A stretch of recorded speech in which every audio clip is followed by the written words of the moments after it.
स्वयं पुरोहित constitutional body है, constitutional mandate है, पेट में दर्द और पेट में ऐंठ क्यों है?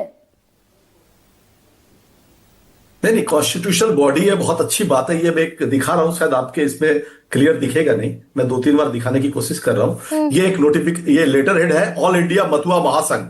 इसमें लिखा हुआ है eligibility certificate to whom it में concern this to certified just ये व्यक्ति को वी प्रीवियस नेशनलिटी वाज, मतलब हमारा पहले का जो नेशनलिटी था वो इसमें डिक्लेयर कर रहे हैं। और नीचे में उनको एक आईडी कार्ड दिया जा रहा है पैसे लेकर के।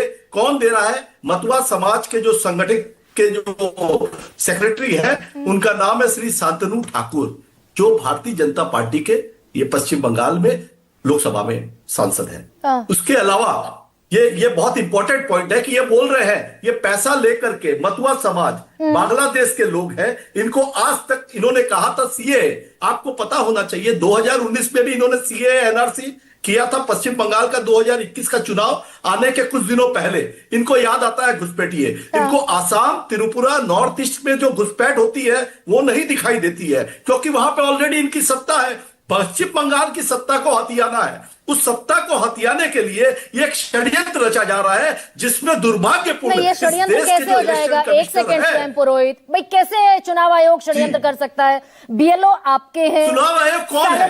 सैलरीड सुनिए ना, सैलरीड है बीएलओ स्टेट गवर्नमेंट के। राज्य सरकार उनको सैलरी देती है, क्लर्क हो, स्कूल टीचर हो, ये सारे बीएलओ जो बनाकर देते हैं, सरकार तनख्वाह देती है उनको पश्चिम बंगाल की। मगर इलेक्शन कमिश्नर का जो नोटिफिकेशन आने के बाद उनको तो अपनी ड्यूटी करनी है। अगर कोई भी व्यक्ति अपनी नौकरी नहीं गंवाएगा, उनके ऊपर में जब ये एक साइलेंट एसआईआर का एक नया फुल फॉर्म हमारे नेता अभिषेक बनर्जी ने बताया था कि साइलेंस इनविजिबल रिगिंग जो कि चल रही है आपको दिखाई नहीं दे रही है, जो आपने बिहार में देखा, हरियाणा और महाराष्ट्र में देखा। बिहार के चुनाव में पूरे कैसे होती है साबित? तो गई। जब इनकी सत्ता जाए साबित कैसे होगी? जब इलेक्शन कमिश्नर 2024 की वीडियो रिकॉर्डिंग सीसीटीवी फुटेज नहीं दे पाते हैं, बोलते हैं हमारे पास से खो गई है, हमारे पास से हट गई है। तो अगर इस तरह का तर्क अगर इलेक्शन का क्यों नहीं है, ट्रांसपेरेंसी क्यों नहीं है? जब महिलाओं की फोटो डिक्लेयर करने बोला जाता है कि तब वो बोलते हैं कि नहीं नहीं, महिलाओं के लिए हमें रोकना, हम नहीं दिखा सकते हैं, उनकी प्राइवेसी है। तो आप महिलाओं की फोटो सुबह पहले दिखा करके क्रिकेट टूर्नामेंट की जो जीती हुई विश्व विजेता महिलाओं को बैठ के दिन भर टीवी चैनल में दिखाते हैं, और एक तरफ बिहार में वोटिंग चलती रहती है। ये क्या है? ये अपने आप में एक इलेक्शन कमिश्नर ने कुछ किया इसके अगेंस्ट में? कितनी इनके ऊपर में ये हर साल करते हैं, हर चुनाव में करते हैं। आप जितने चुनाव हो आप देखिए, कहीं भी वोटिंग चलती है, दिखाएंगे मोदी जी फलाना जगह प्रचार कर रहे हैं, वहां से भाषण दे रहे हैं। क्यों दिखाएगी इलेक्ट्रॉनिक मीडिया?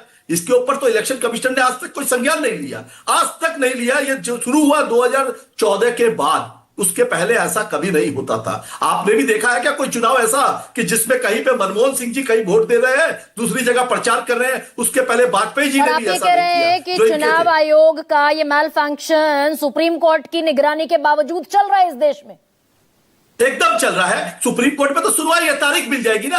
अब अगली तारीख है, 26 तारीख की तारीख है, फिर उसके बाद कोई और तारीख मिलेगी। केस चलते रहेंगे, पीआईएल जाहिर भर्ती करते रहेंगे लोग। इनको फर्क क्या पड़ता है? तो बैकआउट कर जाइए फिर, ये तो सुनहरा मौका है भाई, उसी सिस्टम में खेलेंगे और उसी सिस्टम में हार जाएंगे। ना एक सेकंड, उसी सिस्टम में खेलेंगे और हार जाएंगे, कहेंगे हम नहीं खेलते, तो गलत है।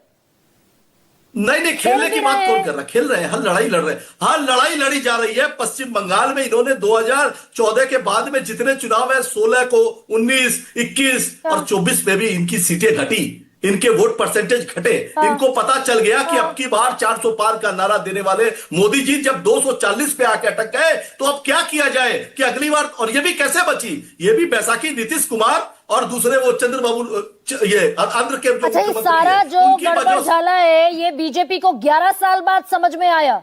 2024 की बीजेपी को तो समझ में आ ही रहा है, क्योंकि बीजेपी को 11 साल बाद समझ में नहीं आया। उनके पास में सत्ता की चाबी है, अपने लोगों को बिठाया। 11 देखिए कैसे हुआ कि सुप्रीम कोर्ट को हटा दिया गया। जब आप इलेक्शन कमिश्नर को चुनते हैं, इलेक्शन कमिश्नर को चुनने की जो प्रणाली होती थी, उसमें सुप्रीम कोर्ट का एक बहुत महत्वपूर्ण रोल होता था। क्या होता आपने था? क्या किया? आपने नहीं बता दीजिए, रोल यह होता था, आज leader of opposition prime minister of India और जो सुप्रीम कोर्ट के जो जज हैं वो तीन मिल करके इनको चुनते थे। नहीं, कभी नहीं चुना सीजीआई ने। हटा दिया।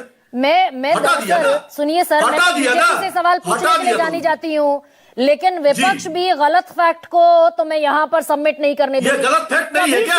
सीजीआई का कहाँ रोल है? सर सुनिए, इलेक्शन कमिश्नर को चुनने में सीजीआई का कहाँ रोल है आपके, मुझे बताइए। इस